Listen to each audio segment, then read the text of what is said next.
Magandang araw mga bata! Nandito na namang muli si Ginang Lorimy Abenio, ang inyong guro sa asignatura Filipino. Handa na ba kayo sa ating pag-uusapan sa araw na ito? Magaling! Tatalakayin natin sa araw na ito ang uri ng pang-uri at hiram na salita. Ano ba ang pang-uri? Ang pang-uri ay salitang naglalarawan o nagbibigay turing sa pangalan o panghalip. Ito ay nagbibigay ng karagdagang impormasyon tungkol sa pangalan o panghalip sa pangungusap. Mayroong iba't ibang uri ng pang-uri. Una, ang pang-uring panlarawan. Ito ay nagsasaad ng laki, kulay, hugis ng tao, bagay, hayop, lugar, at iba pang pangalan. Maaaring ilarawan din ang anyo, amoy, tunog, yari at lasa ng bagay.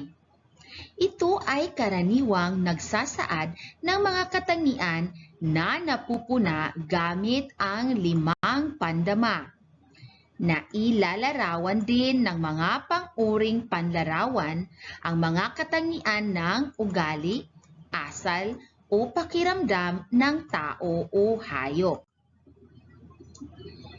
Nandito ang mga halimbawa na ginagamitan ng pang-uring panlarawan. Ang mga salitang may salungguhit ay ang pangalan na inilalarawan ng pang-uring may kahon sa bawat pangungusap. Unang pangungusap. Tanggapin mo sana ang aking munting regalo. Ang pang-uri ay munting. Kalawa. Minasdan ni Maria ang kanyang sarili sa salamin na biluhaba. Ang pang-uri ay biluhaba. Inilalarawan ang pangalang salamin. Pangatlo, sa aking panaginip, hinahabol ako ng isang nakakatakot na halimaw. Ang pang-uri ay ang salitang nakakatakot at ito ay inilalarawan ang pangalang halimaw. Ang mga pang-uri sa mga pangungusap ay munting, biluhaba, at nakakatakot. Punta naman tayo sa pang-uring pantangi. Ito ay binubuo ng isang pangalang pambalana at isang pangalang pantangi. Ang pangalang pantangi, ito yung nagsisimula sa malaking titik. Ito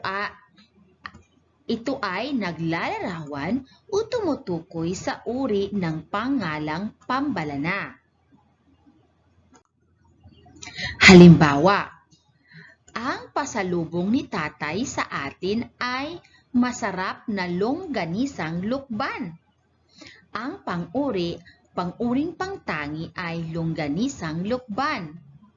Pangalawa, bigyang halaga ang kultura ng mga katutubong Filipino. Ang pang-uring pantangi ay katutubong Filipino. Si Dennis ay mahusay magsalita sa wikang Ingles. Wikang Ingles naman ang pang-uring pantangi. So tingnan ninyo, lukban, ito ang pang-uring pantangi na kung saan nagsisimula sa malaking titik. At pang-uring pambalana itong longganisa at kanyang inilalarawan anong uri ng longganisa ito. At ang katutubong Filipino, nasa malaking titik ang Filipino. Wikang Ingles. Ang Ingles naman ang ating pang-uring pantangi. Ang susunod ay ang pang-uring pamilang. Nagsasabi ng bilang, dami, o posisyon sa pagkakasunod-sunod ng pangalan. May ilang uri ng mga pang-uring pamilang. Una, ito yung pang-uring pamilang patakaran. Ito ay nagsasaad ng aktwal na bilang ng tao o bagay. Ito ay mga basal na bilang o numeral. Mga halimbawa, mayroong isang lalaki na kumatok sa pinto. Ang ating pang-uring pamilang ay isang na nasa anyong patakaran. Sina Mike at Grace ay may 4 na anak. 4 ang pang-uri. Bumili ako ng 5 itlog. 5 ang ating pang-uring pamilang na nasa patakaran. Pangalawang uri ng pang-uring ng pamilang ay panunuran. Ito ay nagsasaad ng posisyon ng pangalan sa pagkasunod-sunod ng mga tao o bagay. Sinasabi ng mga tao kung pangilan ang tao o bagay. Halimbawa, ako ang ikatlong mag-aaral na napiling lumahok sa paligsahan. Ikatlong ang panunuran. Si Rodrigo Duterte ang ika-16 na Pangulo ng Pilipinas. Ika-16 ang panunuran na pang-uring pamilang. Gawin mo ang pagsasanay sa ika-50 pahina ng aklat. Ika-50 pahina, ika-50 ang pang-uring pamilang na nasa panunuran. Pangatlo, uri ng pamilang, pang-uring pamilang pamahagi. Ito ay nagsasaad ng bahagi o parte ng isang kabuuan. Halimbawa, tigli-5 candy ang ibibigay sa mga bata. Tigli-5 ang pang-uri. Kalahating manok ng kanin lang ang kinain ni Carlo. Kalahating ang pang-uri. May 10% posibilidad na sa pag-ulan ngayon. 70%, 70 ang pang-uring pamahagi. Ang sunod ay mga uri ng pamilang, ito yung pahalaga. Ito ay nagsasaad ng halaga katumbas ng pera ng bagay o anumang binili o bibilhin. Halimbawa, ibinigay ng batang pulubi ang pesong candy sa kanyang kapatid. Nabenta na ang 3 milyong pesong bahay at lupa sa Cagayan. 3 milyon. Nakatanggap ako ng 100 pesong load kahapon. 100 ang pahalaga. Palansak. Ito ay nagsasaad ng pagpapangkat-pangkat ng mga tao o bagay. Tinutukoy nito ang bilang na bumubuo ng isang pangkat ng tao o bagay na pinagsama-sama. Halimbawa, 10-10 ang tao na nagsisidagsaan sa mga evacuation center. 10-10 ang pang-uri. 2 ang mga upuan sa bus na ito. 2 ang pang-uring palansak. 6 ang mga estudyante sa bawat kwarto ng dormitore. 6 naman ang pang-uring pamilang na palansak. At ang sunod ay ang patakda. Ito ay nagsasaad ng tiyak na bilang ng pangalan.